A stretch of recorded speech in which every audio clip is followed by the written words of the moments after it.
BatchMaster and the Spreadsheet Swamp.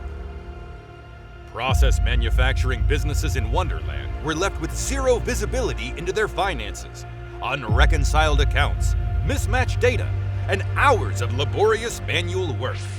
All because of COVIDIUS' sixth curse. Any attempts of automating the accounting and finance functions were dispelled by the lieutenants of the Dark Wizard, and the manufacturers were thrown into the gloomy Spreadsheet Swamp, where lay the secret to the curse's end.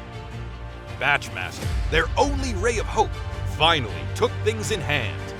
By breaking a lot of sweat, he invented a finance bubblehead to breathe underwater.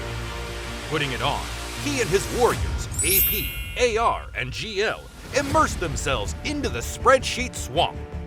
Whoosh, thud, bang, some fight ensued, and down went the evil swamp monsters who were protecting the source of the curse. Manufacturers relished in in-depth visibility, reconciled accounts, more cash in hand, faster audits, and a lot more, with the end of the curse and manual spreadsheets.